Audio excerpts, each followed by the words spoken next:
जो लोग लड्डू गोपाल को भोग लगाते हैं, वस्त्र पहनाते हैं, स्नान करवाते हैं, क्या वो लोग ढोंग करते हैं?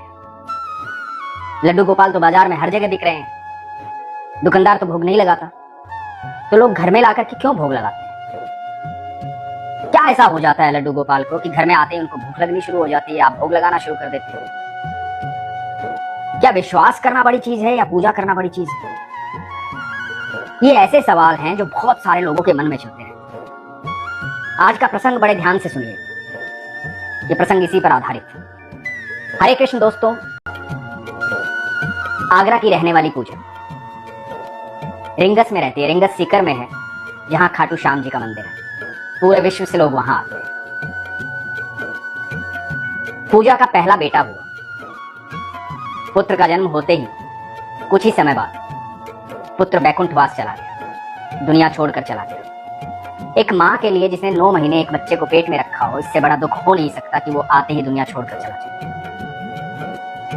उसके बाद उस माँ की दुनिया वीरान हो जाती है, पागल हो जाती है। पूजा के साथ यही हुआ। जिंदगी वीरान हो गई थी, पागलपन आ गया था। क्या करती समझ में कुछ आ नहीं रहा। भगवान पर शुरू से विश्वास था, आस्था थी, प्रेम था, लेकिन पूजा पाठ नहीं करती। विश्वास बहुत था, हमेशा भगवान श्री कृष्ण को अपने पिता के रूप में देखती थी। अत्यंत विश्वास करने वाली, प्रेम करने वाली। मन में एक बात आई कि जिस हालात में मैं हूं, इस हालात को मेरे ईश्वर के अलावा कोई समझेगा नहीं। तो जाकर के लड्डू गोपाल ले आए। लड्डू गोपाल घर में आए, उनके वस्त्र अपने हाथों से बनाते, उनका श्रृंगार करते, भोग नहीं लगाते। भोग लगाना उसे लगता था कि लोग ढोंग करते हैं। पत्थर की मूर्ति है, पीतल की मूर्ति है, क्या भोग खाती होगी? क्या भगवान भोजन खाते हैं? दूसरा, उसे यह भी लगता था कि जो सारी सृष्टि का रचयिता है, जो अनंत ब्रह्मांड का मालिक है, उसे मैं क्या दे सकती हूं? मैं क्या भोग लगवाऊंगी उसे? सारी दुनिया को तो वो खाना खिलाता है, सारी दुनिया को तो वो भोजन देता है, तो मैं कैसे भोजन दूं? तो इन दोनों भाव के बीच में थी, लेकिन विश्वास में कहीं भी कमी नहीं थी। विश्वास और प्रेम अत्यंत था।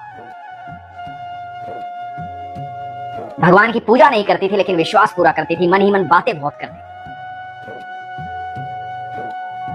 पुत्र को गए 6 साल हो गए थे। 6 साल बाद एक बिटिया ने जन्म लिया। आज वो बिटिया 3 साल की। वो बिटिया जैसे जैसे बड़ी होने लगी, बोलने लगी, तो बिटिया पूजा को बोलती कि कान्हा जी को भूख लगी है, खाना खिला दो। और पूजा उसकी बात को टाल दे। पूजा बोलती हाँ ठीक है।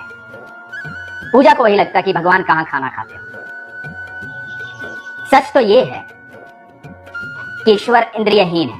ना हम उन्हें सुख दे सकते हैं, ना दुख दे सकते हैं। सारा ब्रह्मांड उनका है। तेरा तुझको अर्पण क्या लागे मेरा। लेकिन ठाकुर जी कहते हैं कि तेरा जो भी भाव है, जिस भाव से मुझे देखता है, जिस रूप में मुझे देखता है, जैसा तू चाहता है, जैसा प्रेम तू करता है, मैं तेरे प्रेम को स्वीकार करता हूं। तू कैसे भी रूप में, किसी भी नाम से मुझे जाने, मैं तेरे प्रेम को स्वीकार करता हूं, मैं तेरे भाव को स्वीकार करता हूं, क्योंकि मैं तुझे अत्यंत प्रेम करता हूं। तो पूजा को भी यही लगता था कि मैं क्या सुख दूं। भगवान कहते हैं कि ये जानते हुए भी कि मैं इंद्रियहीन हूं, तुम ना मुझे सुख दे सकते हो, ना दुख दे सकते हो, मैं इन सबसे परे हूं। उसके बाद भी यदि तुम मुझे वस्त्र धारण करवाते हो, मुझे भोग लगवाते हो, तो तुम्हें क्या लगता है कि तुम्हारे भोग की और तुम्हारे वस्त्रों की चिंता मुझे नहीं है? ईश्वर हमसे अत्यंत प्रेम करते हैं। इन तीनों लोकों में सिर्फ एक ही है जो हमसे निस्वार्थ प्रेम करता है, वो ईश्वर है। इस अनंत ब्रह्मांड में सिर्फ एक ही है जो हमसे निस्वार्थ प्रेम करता है, वो ईश्वर है, वो मेरा ठाकुर है। उसने सिर्फ दिया ही दिया है, दिया ही दिया है, सब कुछ दिया है। उसे हमसे किसी चीज की चाह नहीं है। किसी भी पिता को पुत्र से कोई चाह नहीं होती, लेकिन पुत्र पिता के लिए कुछ करना चाहता है, एक भाव प्रकट करता है, प्रेम दिखाता है, तो पिता को खुशी होती है, पिता को अच्छा महसूस होता है। बाइबल में एक बहुत सुंदर बात लिखी है। जीसस ने कहा था कि ईश्वर कहते हैं कि जब तुम्हारा पृथ्वी का पिता तुम्हें रोटी की जगह पत्थर नहीं दे सकता, तो मैं कैसे दूं? तो मेरा ठाकुर वही है। जब उसने तुम्हें इस पृथ्वी पर ऐसा पिता दिया है जो तुम्हारी संपूर्ण आवश्यकताएं पूरी करे, तो वो तो ब्रह्मांड का मालिक है, सबकी आवश्यकताएं पूर्ण करता है। तो पूजा को लगा कि मैं क्या भोग लगाऊं, वो तो सबका दाता है। एक दिन हुआ यूं कि आगरा से फोन आया कि इनकी सासू माँ की तबीयत बहुत खराब, इनको हड़बड़ी में आगरा जाना पड़ा। तबीयत इतनी ज्यादा खराब हुई कि सासू माँ बैकुंठवास चली।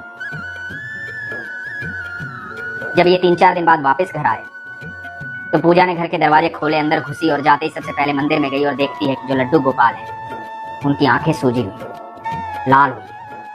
ऐसा कभी पहले नहीं देखा। तो पूजा ने अपने पति से कहा कि सच सच बताना, आपको मेरी कसम है, क्या आपको ऐसा लग रहा है कि लड्डू गोपाल की आंखें सूजी हुई हैं, लाल हुई है? तो पति ने कहा कि हाँ, आंखें सूजी हुई। पूजा भागकर बाजार गई। आजकल आई फ्लू फैला हुआ है। बाजार गई, बाजार जाकर के एक चश्मे की दुकान पर गई, वहां से बोला कि मुझे भगवान के लिए एक चश्मा चाहिए, मेरे लड्डू गोपाल के लिए एक चश्मा चाहिए, और चश्मा लेकर आई। पूजा बताती है कि दुकानदार भी हंसी उड़ाने लगा। खैर, भगवान कहाँ चश्मा पहनते। ये मन में भाव हमेशा रहता ही था कि भगवान कहाँ ऐसा करते हैं, भगवान कहाँ ऐसा करते हैं। चश्मा लाई, चश्मा ला करके लड्डू गोपाल को पहनाया। 3-4 दिन बाद आंखें ठीक हो, जैसी पहले थी वैसी हो। रात्रि में एक सपना आया। सपने में दिखाई दिया कि एक बच्ची जो है इनके लड्डू गोपाल को गोदी में उठाए हुए, लेकिन लड्डू गोपाल मूर्ति के रूप में नहीं है, जीवंत साक्षात। वो लड़की इनकी तरफ बढ़ रही है। लड्डू गोपाल के हाथ पैर हिल रहे हैं, आंखें झपक रहे हैं, चांदी जैसे बाल हैं, बड़े सुंदर दिखाई दे रहे हैं। वो बच्ची पूजा के पास आती है। लड्डू गोपाल को पूजा देखती है और पूजा बोलती है कि क्या आप जीवित हैं, क्या आप सच में, आप मूर्ति नहीं है? तो लड्डू गोपाल बोलते हैं कि तुझे क्या लगता है, देख मैं आंखें झपक रहा हूं ना, मैं हूं यहाँ पे, मैं सच में हूं। और लड्डू गोपाल हाथ उठाते हैं, मुंह की तरफ ले जाते हैं और कहते हैं मुझे भूख लगी। पूजा हड़बड़ा कर उठती है। रात के 3 बजे देखती कि रात के 3 बजे सुबह होने का इंतजार करती है, भगवान को भोग लगा। ये पूजा ने अपने जीवन काल में पहली बार भगवान को भोग लगाया। पूजा कहती है कि उस दिन के बाद से लेकर आज तक मुझे हर समय यह एहसास होता है कि मेरे बाल गोपाल, मेरे ठाकुर मेरे साथ। मैं उन्हें अपना बच्चा नहीं मानती, मैं अपना पिता मानती हूँ। मेरे सर्वेश्वर वही है, मेरे सब कुछ वही। इस दौरान एक दिन हुआ यूं कि पूजा को जोत लगाने जाना था। अब उसने पूजा करनी स्टार्ट कर दी, भोग लगाना शुरू कर दिया। तो जोत लगाने जाना था तो लगा कि थोड़ी देर बाद जाऊंगी। इतने में एक आवाज आई, पूजा पूजा। और पूजा को लगा कि पड़ोसी अंकल आवाज दे रहे। बाहर झांक कर देखा, कोई नहीं था। पूजा ने पड़ोसी अंकल को फोन किया कि आपने आवाज दी थी, तो अंकल ने कहा कि नहीं, मैं तो यहाँ हूं ही नहीं, मैंने आवाज नहीं दी। भाग करके मंदिर के पास गई। ये आवाज किसी और ने नहीं दी थी, पूजा के पिता स्वरूप ठाकुर जी ने दी थी। पूजा को हर पल एहसास होता है। पूजा कहते कि मुझे लगता था कि सब लोग ढोंग करते हैं, मुझे लगता था कि मैं भोग लगाऊंगी तो लोग मजाक उड़ाएंगे। ये पत्थर की मूर्ति, ये पीतल की मूर्ति, ये कहाँ भोजन लेंगे, ये तो भगवान है, लोग कुछ भी करते हैं। बहुत सारे किस्से सुनते हैं। दोस्तों, मैं आपको यकीन से कहता हूँ, आपके विश्वास से बड़ी कोई चीज नहीं है। दुकानदार की दुकान पर वो लड्डू गोपाल पीतल के हो सकते हैं, पत्थर की मूर्ति हो सकती है, लेकिन जैसे ही वो आपके पास आते हैं, आप उन्हें निमंत्रण देते हैं, वो साक्षात वहां पर होते हैं। बहुत सारे लोगों ने ये सवाल भी पूछा है कि हम लड्डू गोपाल की प्राण प्रतिष्ठा कैसे करें। आपके ईश्वर आपके निमंत्रण का इंतजार करते हैं। आपका भाव, आपका निमंत्रण उन्हें आमंत्रित करता है। प्रेम से जब भी ठाकुर को बुलाओगे, ठाकुर आ जाएंगे, क्योंकि वो आपके पास ही।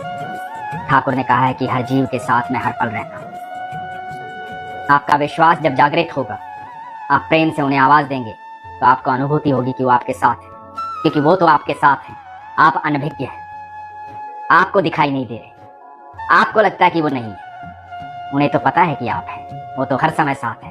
तो इसलिए विश्वास से, प्रेम से उन्हें निमंत्रण दीजिए, वो आपके पास आ जाएंगे।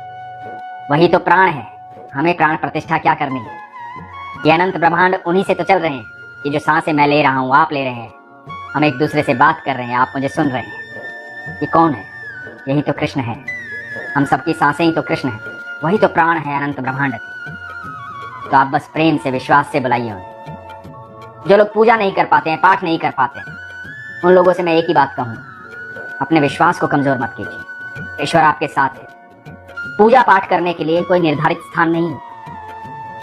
आपको लगता है कि कहीं आप हाथ नहीं धो सकते हैं, मुंह नहीं धो सकते हैं, तो यकीन मानना, आप खुली हवा में खड़े हो जाइए, हाथों को फैलाइए, आंखें बंद कीजिए। जो हवा चल रही है वो ईश्वर को स्पर्श करके आ रही है। इस हवा में ईश्वर है। आप सबसे पवित्र हैं। आप कहीं भी हो, हर समय पवित्र हैं। जब आप ईश्वर का नाम अपनी जुबान पर लाते हैं, अपने हृदय में लाते हैं, अपने दिमाग में लाते हैं, उसी समय आप पवित्र हो जाते हैं। तो निश्चिंत रहिए, ईश्वर का नाम लेने के लिए कोई नियम नहीं और समय तो सबके पास है। 24 घंटे में 24 सेकंड भी अपने ईश्वर को दिल से पुकारोगे तो आपको अपनी अनुभूति करवा देंगे कि मैं तेरे साथ हूं। और जिसके साथ ईश्वर है, जिसका विश्वास उस पर है, तो सच में कभी नहीं हारता, कभी अकेला नहीं रहता। दुनिया के सारे रिश्ते ईश्वर में ही संपूर्ण होते हैं। और जो मैंने आपको कहा था कि अनंत ब्रह्मांड में सिर्फ एक ही है जो निस्वार्थ आपसे प्रेम करता है, वो ईश्वर है। पूजा का जो विश्वास था, उस विश्वास के कारण पूजा को यह अनुभूति है। इसलिए हमेशा आपसे कहता हूं, अपने विश्वास को मजबूत रखिए, अपना ख्याल रखिए। हरे कृष्ण।